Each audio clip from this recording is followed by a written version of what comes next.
Bonjour et bienvenue à ce podcast La famille sans dessus-dessous. Je m'appelle Jenny Boudreau, je suis intervenante communautaire famille à l'AFMR Maria-Chapdelaine. Aujourd'hui, je serai votre animatrice avec ma collègue Hélène Corneau, qui est intervenante à l'éphémère également. Bonjour. Aujourd'hui, on est avec notre invitée Mélanie Dubar, maman de 3 enfants et séparée depuis 1 an ou 2, je me souviens plus. 1 an et demi. 1 an et demi, ouais, j'étais pas pire quand même. Alors bonjour Mélanie. Bonjour. Donc aujourd'hui, on va parler des pertes significatives suite à la séparation. Donc, bonjour Mélanie, bienvenue à notre podcast. Merci premièrement infiniment d'avoir accepté l'invitation. On va commencer par te poser une question que nous adorons énormément. C'est quoi une famille pour toi? Écoute, une famille, ça a évolué beaucoup avec le temps. Hein? Une famille, avant, pour moi, c'était un papa, une maman, puis des enfants. Mais maintenant, en étant séparés, ben c'est juste maman, les enfants, le nouveau conjoint. Tu sais, la famille est rendue élargie. Tu sais, c'est juste les gens qui donnent de l'amour aux enfants, puis c'est pas mal ça. Ta signification Mais elle a changé avec le temps, tu sais, parce que quand on fait les enfants, on veut que ça soit notre petit noyau à nous 5, là. Ouais, mais là, la famille a élargi pas mal. Comme on parle de pertes significatives, je vais vous lire un petit peu une définition des pertes significatives. Qu'est-ce que c'est? J'ai pris plusieurs définitions pour donner de quoi qui fait du sens avec la séparation. Donc, voici ce qui suit. Toute perte significative entraîne la nécessité d'un travail de deuil. Il peut s'agir de la perte d'un objet précieux, d'un emploi, d'un animal, de sa maison, de la santé, de la sécurité, d'un rêve, etc. Chacune des pertes significatives vécues entraîne un deuil et la personne endeuillée doit apprendre à surmonter cette épreuve. Elles viennent ébranler, transformer l'image confortable que chacun de nous se fait de sa propre réalité. Donc, je trouve vraiment que ça fait du sens aussi avec la séparation, puis surtout avec la séparation qui amène beaucoup de pertes significatives au-delà de la relation amoureuse. Donc, on va y aller avec la prochaine question. Qu'est-ce que tu as trouvé le plus difficile, Mélanie, dans ton processus de séparation? Prendre la décision. Oui, hein? C'est clair. C'est ça qui a été le plus difficile.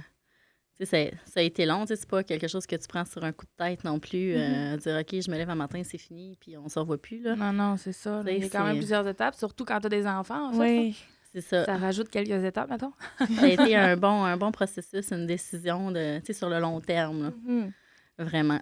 Oui, je pense que c'est ça qui a été le plus difficile. Tu dirais que ça a pris combien de temps à peu près avant vraiment de décider, de vraiment dire, OK, j'en parle avec mon conjoint, puis... Ben, tu sais, je te dirais que ça faisait 6 mois que ça traînait, que je me doutais que je m'en allais là, mais que, tu sais, tu veux pas te l'avouer forcément parce que tu veux pas briser ta famille, tu sais, tu veux pas briser tes enfants, tu veux pas... tu veux pas ce que les gens aussi autour pensent. Bon, mais ça y est, moi, ça fait 17 ans que je suis avec, puis, tu sais, genre, je brise tout, là, du jour au lendemain, c'est fini, puis... fait que, ouais, ça a été... c'est un bon 6 mois, puis là, une année, ça a été, OK, là, c'est là. Ça a été quoi ton processus, en fait? Là? Ben, tu viens de l'expliquer un peu, là, mais dans le fond, tu as vraiment simplement pris une décision à long terme, si je comprends bien, en fait. Là, ça a pris 6 mois quand même. Oui, c'est ça. Ça n'a pas été sur un coup de tête parce que, il y a les enfants. J'essayais, mais une année, je disais, OK, ça ne correspond plus à ce que je veux dans la vie. On change, on évolue, on refait des bilans. Puis, je me suis rendu compte que fallait que je aille voir ailleurs, que je sois plus heureuse. Hein. C'est un peu con, à dire. J'aille voir ailleurs. Non, mais non, ça peut être simplement... simplement... Non, c'est ça. Ça peut être simplement d'aller voir ailleurs dans le sens de la vie tout court. C'est pas forcément d'aller voir quelqu'un d'autre. C'est juste aller voir ailleurs qu'est-ce que la vie te réserve, en fait. Moi, c'est plus de même que je le vois, là, en fait, honnêtement. Puis, ça a été quoi les pertes significatives, justement, lors de ta séparation? Écoute, c'est sûr que, les enfants, ça a été beaucoup. Tu les perds 1 semaine sur 2, là. Ça a été la pire, mais sinon, j'ai pas perdu. J'ai gardé ma maison. J'ai pas eu tant de changements que ça, moi. C'est plus leur père qui a eu beaucoup de changements. Moi, à part les enfants que j'avais pas 1 semaine sur 2, le reste... Mais c'est quand même beaucoup. Ben oui. T'es à temps plein, puis là, boum, du jour au lendemain, t'es plus 1 semaine sur 2. C'est long, 1 semaine, quand même. Hein? Ah, c'est très long, 1 semaine. Mais la vie est faite pour que tu t'habitues. OK. Fait que, on s'adapte. Mais oui, je suis jamais contente quand ils partent. Je suis tout le temps contente quand ils reviennent. Mais entre les deux, je peux pas dire que je m'ennuie parce que, ma vie est différente. J'ai 2 vies, en réalité. Ce que j'avais pu avant, c'est parce que quand on fait des enfants, on est un couple. Ouais. Puis après ça, on a des enfants, on devient des parents. Puis là, de redevenir un couple quand on est des parents, c'est très difficile. Tandis que là, j'ai la chance d'être une mère, un parent 1 semaine sur 2. L'autre semaine, si mes enfants ont besoin, je suis là. Puis, mais je peux être un couple, je peux être une femme, je peux être qui je suis. je suis plus être obligée d'être une mère pendant une semaine. Fait que, la semaine que je suis pas une mère, elle passe extrêmement vite, comme la semaine que je suis une mère. Mais l'équilibre entre les deux est parfait. Là. Tu trouves ça vraiment... Tu as trouvé un équilibre là-dedans. Ouais. Énormément. Mais tu as vraiment l'air de t'épanouir dans ce train de vie-là. Je suis vraiment bien. Mais tu sais, je passerai tout le temps avec mes enfants quand même. Oui. Mais tu sais, je pense qu'il faut trouver un positif dans la séparation parce que sinon, c'est vraiment triste. Là. Je n'imaginerais pas passer une semaine sans mes enfants à attendre que le temps passe puis qu'ils arrivent. Ben, en même temps, c'est ça. Je veux dire, comme toi, il ne faut pas que tu t'empêches non plus de vivre parce que, justement, il ne faut pas que tu mettes ta vie sur pause parce que tes enfants ne sont pas là. Ben, c'est ça. Ouais, puis d'embarquer dans la culpabilité. Là. Exact. Fait qu'on la vit à 100 000 à l'heure. Quand même, ça doit peser dans la balance émotionnelle, le fait de dire hey, une semaine sur deux, j'aurai pas mes enfants. Dans le processus de séparation, ça doit quand même être quelque chose qui pèse un peu au début ou dans le processus. À prendre la décision, tu veux dire? Oui, c'est ça. Ben oui, mais tu sais, d'un côté, tu n'es plus heureux dans ce que tu vis maintenant. Fait que là, tu te dis, bon, ben oui, je vais perdre mes enfants, mais je vais être heureuse. Fait que là, tu sais, les enfants, tu sais, je les ai toujours dit, je dis, vous êtes ma priorité, vous êtes ce qui me rend le plus heureux.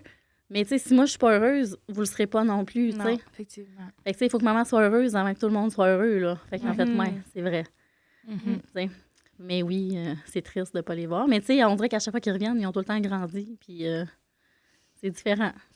Ça t'apporte autre chose. Tu as beaucoup de conversations qui sont différentes parce qu'il y a une semaine que tu n'as pas vécu leur quotidien, donc ils peuvent te raconter plein d'affaires, fait que ça apporte autre chose aussi, j'imagine. Là. Ah ben oui, c'est vraiment différent. On a hâte qu'ils arrivent, on a hâte de savoir comment ça s'est passé chez papa, puis qu'est-ce qu'ils ont fait. Puis tu sais, on fait des choses différentes aussi de chez papa, de chez maman. Fait que même eux, je pense qu'ils ont, tu sais, ils vivent des choses différentes que, tu sais, ils n'avaient jamais vécu ou qu'ils n'auraient peut-être pas vécu. Tu sais, nous, on a, avec la ferme, tu sais, on va souvent à la ferme, les enfants, tu sais, les chevaux, tu sais, ils apprennent plein de choses qu'ils n'auraient jamais vécu avant. Tu sais, avec papa, ils vont faire du ski. Moi, j'en fais pas de ski. Je suis pourrie, je vais me planter, je vais me péter de quoi.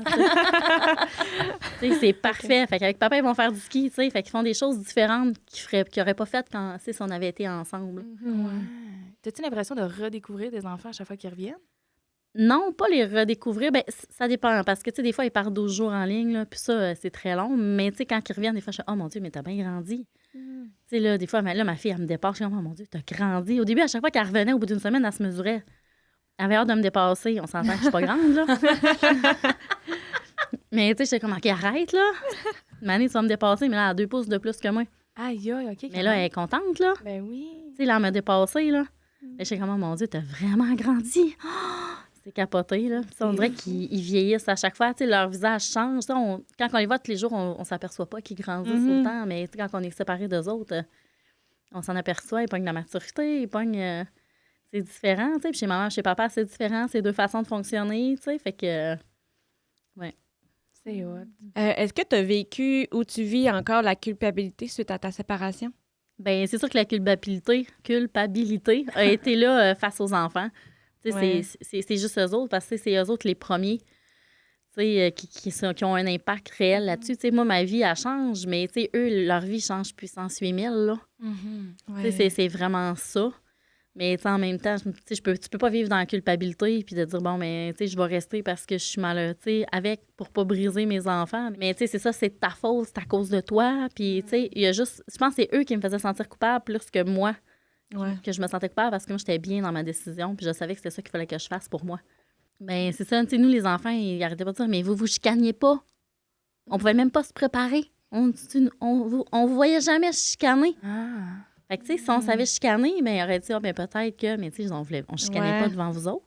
Ouais, c'est ça. C'est pas parce que tu le vois pas que ça n'arrive pas. Ouais, ou des fois, on avait des conflits, mais eux autres, s'en apercevaient pas. On se parlait pas, on boudait chacun dans notre bar, ou on parlait un peu plus fort, mais eux, ils s'en apercevaient pas forcément parce qu'ils jouaient, ils faisaient leurs affaires. Fait que, mais là, après la séparation, quand on a habité ensemble, ben là, on se chicanait. Puis là, j'ai dit, puis là, Mané, je lui ai dit, auriez-vous, est-ce que vous auriez aimé mieux vivre dans une situation comme qu'on est présentement parce que l'on chicane? Ils ont fait, ouais, non, c'est vrai. Là, ils ont vu les deux côtés. Papa, maman chicaner, ils n'aimaient pas ça, là. Non, mais non, c'est sûr. Ils n'aimaient pas ça, être pris entre nos deux, là. Fait que, je pense que ça, ils ont... cette petite culpabilité-là, de voir les enfants pleurer parce qu'ils ont de la peine puis qu'ils s'ennuient de l'autre parent ou... Ça a été plus difficile, mais maintenant, la culpabilité, j'en ai plus. Non? T'as passé par-dessus? Je vis très bien dans ma situation actuelle. De toute façon, c'est comme pas un bon sentiment qu'il faut avoir. Non. Ben, il faut être capable de passer par-dessus. Tu sais, c'est normal de se sentir coupable à certains niveaux, mais en même temps, il faut que tu réussisses à passer par-dessus à mener. Il faut pas que tu restes toujours là-dedans parce que c'est pas bon non plus. C'est pas sain, là, rester toujours dans...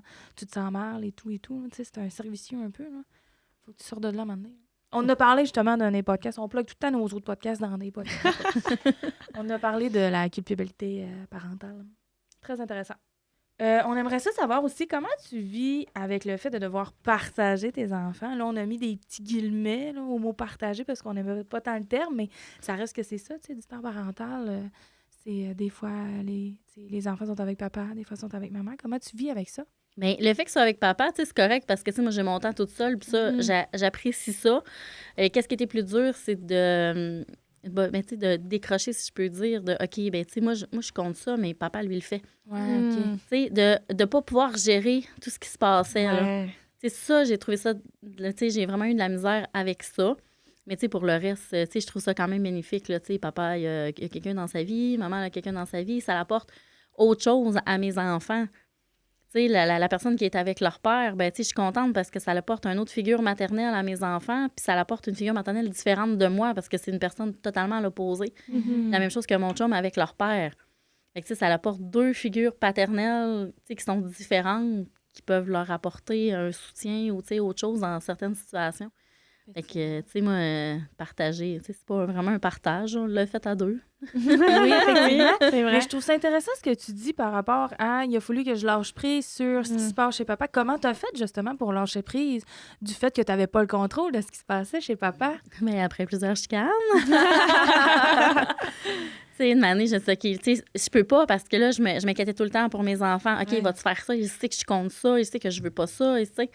Mais une année, tu sais, je peux pas gérer sa vie. Non. Tu sais, j'ai la mienne à gérer. Moi, je vais faire ce que je veux avec les enfants. Tu sais, peut-être que lui n'est pas d'accord sur certaines choses que je fais avec les enfants, là. Puis, tu sais, il a pas son mot à dire non plus, là. Mais, tu sais, comment tu fais? Tu fais juste plus y penser. Tu mets ça dans un petit coin de ta tête, puis tu dis, les enfants sont bien, sont en sécurité, ils manquent de rien. S'ils ont de quoi, ils savent où ce que je suis, ils vont m'appeler. Tu as essayé de faire confiance. Ben pas t'as essayé, tu as réussi, en fait, à faire confiance au père en ses capacités parentales, je comprends bien. Ben oui, tu sais, j'ai fait des enfants avec lui. J'imagine que je croyais à quelque part qu'il y avait des capacités parentales une année. Sauf que, tu sais, quand t'es deux, ben tu prends les décisions ensemble. Tandis que là, ben, tu sais, lui, il prend ses décisions de son bord. Fait que, tu sais, c'est vraiment différent. Mais oui, tu sais, c'est quand même c'est un bon papa, puis il aime ses enfants, puis, tu sais, je sais qu'il va tout faire pour eux autres. Fait que, tu sais, rendu là, tu sais, il les mettra pas en danger non plus, là. Fait que, faut mettre ça dans un petit coin de sa tête, de dire, OK, je peux pas tout gérer. T'as pas le choix, mais tu sais, avant, tu gérais tout, mais là, tu peux plus tout gérer. Ouais. Mais je trouve ça vraiment intéressant de t'entendre le dire. Vraiment.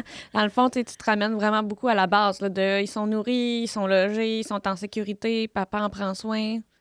T'sais, même s'il y a des affaires que, au niveau de mes valeurs, ça vient... J'aimerais ça qu'ils fassent pas ça, ben, c'est pas grave dans le sens qu'ils sont en sécurité. Fait que tu te ramènes là-dessus beaucoup, là. Ben oui. Pour t'aider, dans le fond, à lâcher prise, parce que sinon, tu vivrais plus une semaine sur deux, là, j'imagine. À un moment donné, tu penserais juste à ça, puis ça serait envahissant, là. Oui, puis tu sais, je connais mes enfants. Tu sais, je sais son comment. Fait que, tu sais, je sais que des fois, tu sais, ils vont pas faire des choses pour se mettre en danger, ou, tu sais, des fois, mais attends un peu, je vais pas faire ça, ou, tu sais, il en a laissé un aller en ski, genre dans le sous-bois, tout ça. J'étais comme, oh mon Dieu, il va se péter à la gueule. Il dit, ben non, il dit, arrête ça comme un pro. Mais moi, dans mon cœur de marche, j'étais comme, oh mon Dieu, moi, je l'aurais jamais laissé. Si j'avais été, j'aurais dit, non, t'es bien trop petit, non, tu sais.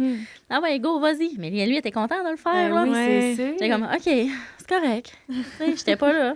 C'est ça, ça sert à ça. Il est encore tout en vie, il a tous ses membres. Mais tout va bien. Tu sais, il n'y avait pas réel danger, mais tu sais, moi, dans mon cœur d'en j'aurais fait, ben non, là, j'aurais vu tous les dangers. J'aurais dit, non, fais pas ça, t'es ben trop petit. Il y a ben trop d'arbres. Ouais, c'est ça. Ouais, c'est ça. Mais tu sais, lui, il dit, ben, vas-y, là, t'as un casque de toute façon. Tu sais, il y a plein de monde qui passe, puis ouais, vas-y, go, amuse-toi.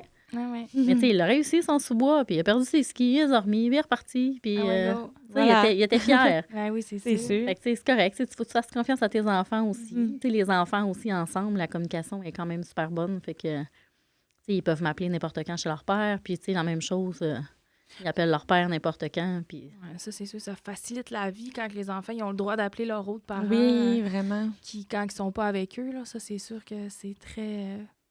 aisé, en fait. Ça l'aide les enfants également là-dedans. Oui. Bien, je pense que, tu sais, la communication, tu sais, quand les parents se chicanent plus, là, nous, quand on a arrêté de se chicaner, là, c'est fou comment on a vu une différence avec les enfants aussi. OK. Parce que là, il n'y avait plus de conflit. Mm-hmm. Tu sais, papa, maman, ils s'aiment plus, c'est correct, mais ils chicanent plus, ils se respectent. Ouais.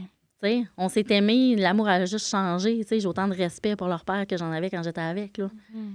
Fait que, tu sais, c'est juste différent. Puis, tu sais, les enfants, ils ressentent plus ce conflit-là. Tu sais, l'autre fois, à Unichino, on a parlé 45 minutes dans l'entrée, tu sais. Ouais. Fait que, tu sais, c'est parfait. Puis, les enfants, ils arrivent, puis, tu sais, ils sont contents de voir ça, là. Ben oui. Ils sont contents de voir qu'on se parle. Puis, tu sais, des fois, OK, tu peux-tu les prendre, là? J'ai un rendez-vous là. Puis, oui, tu sais, on s'échange les enfants, on se dépanne. Tu sais, il y a quand même une bonne entente là-dessus, là. Ben, c'est sûr que ça, dans ce temps-là, ça l'aide tout le monde. Oui. Ça aide autant les enfants que les parents là-dedans, là, tu sais. Bien, les enfants aiment mieux aller chez papa ou chez maman que se faire garder par une gardienne ou de se faire barouetter d'un bord puis de l'autre. Fait que, on se débande de même, c'est parfait. Puis, les enfants, ils le voient qu'on s'entraide. Mm-hmm. Fait que c'est vraiment bénéfique pour eux autres. Mais oui. Ça leur donne des beaux modèles aussi, là. Bien, on espère. Ben oui. Mais ça revient un petit peu à ce qu'on disait tantôt. Si l'équipe parentale est forte, ben les enfants vont être plus forts, vont être plus heureux, vont être mieux. Là, donc, ça revient toujours à ça. Quand les parents sont heureux, les enfants sont heureux. Mm-hmm. Ils pètent le bonheur, comme ils disent. J'aime ça comme expression. C'est drôle. C'est quel aspect que tu trouves le plus positif dans la séparation, dans tout ce que tu as vécu dans la dernière année? Eh boy, le temps pour moi? OK. Oui, je pense que c'est ça qui est le plus positif parce que, tu sais, j'en avais pas, je m'étais oubliée. Puis là, ben, en ayant les enfants une semaine sur deux, ben, j'ai pu me retrouver qui j'étais en tant que femme, en tant que personne. Tu sais, je suis plus juste une mère. Tu sais, je suis Mélanie en premier. Tu sais. Ouais. Je suis vraiment une personne, puis tu sais, ça, je l'avais oublié. J'étais une mère, j'étais une femme, j'étais toute sauf moi. Ouais. Fait que, tu sais, j'ai retrouvé qui j'étais, j'ai remis mes valeurs à bonne place, les bases. Fait que, tu sais, on peut avancer maintenant, puis, tu sais, être sûr de qu'est-ce qu'on veut puis de qu'est-ce qu'on fait. Être plus confiante dans la vie que d'avancer juste en tant que mère puis s'oublier. Ouais. Me retrouver, je pense que c'est le plus positif. Ça a fait du bien. Ouais.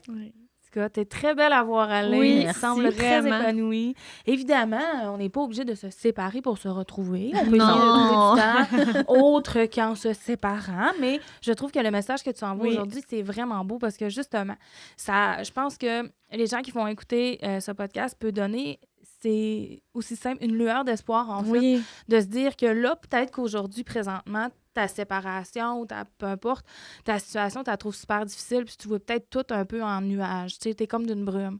Mais sache qu'à un moment donné, tu vas avoir un rayon de soleil puis ça va bien aller, tu sais. Ah ben oui. Mais je trouve ça important puis je trouve ça le fun de t'entendre justement parce que je trouve que c'est ça que ça donne un peu. T'es comme un rayon de soleil aujourd'hui. Merci. T'amènes plein d'espoir. C'est génial. Mais tu sais, des fois, tu sais, je me disais, tu sais, quand t'es un couple puis t'as des enfants, tu sais, on s'oublie, on prend pas le temps de partir une fin de semaine par mois parce que t'as les enfants, tu sais, pour te retrouver en tant que personne, de te retrouver en tant que couple. Mais tu sais, peut-être que si tous les couples feraient ça, auraient la chance de faire ça, il y aurait peut-être moins de séparation. Parce que, tu sais, tu gardes toujours, tu sais, tu restes toujours un couple. Ouais. Tu sais, le fait de plus être un couple, d'être juste des parents, ben tu sais, tu t'oublies. Puis c'est ça, on sait plus qui on est, on s'est oublié, puis on a besoin de se retrouver. Puis la seule façon que tu as, ben, c'est la séparation. Tandis que si on réussit à se retrouver, tu sais, souvent... Plus souvent, oui. Tu sais, tu gardes le couple et tu gardes la personne aussi. Tu sais, moi, je dis ça, j'ai plein d'amis, puis c'est comme... Retrouvez-vous, passez du temps ensemble. Faites garder les enfants. Écoute, amenez-moi là vos enfants, ne me dérange pas. Passez du temps ensemble, sauvez votre couple, tu sais. Allez, va prendre une bière tout seul avec tes amis, tu sais, trouve-toi, puis fais des affaires pour toi, tu sais, c'est important parce qu'on s'oublie tout le temps. Surtout les mamans, on est bonnes là-dedans. Oui. Les femmes, du coup, je dirais, là, même pas en tant que mère, on s'oublie énormément dans tout. Faut croire que c'est les hormones. Non, c'est pas. Je sais pas. Ça doit être ça. Ça doit être ça. Ça doit être quelque chose qui est fait en nous comme ça. C'est bien correct. Hey, un gros merci, Mélanie, d'avoir pris le temps aujourd'hui. Ça fait plaisir. C'était vraiment très chouette de t'avoir accueillie dans les studios de la télé. Merci beaucoup également à la télé du Haut-du-Lac pour le prêt des studios. Et on vous dit à la prochaine!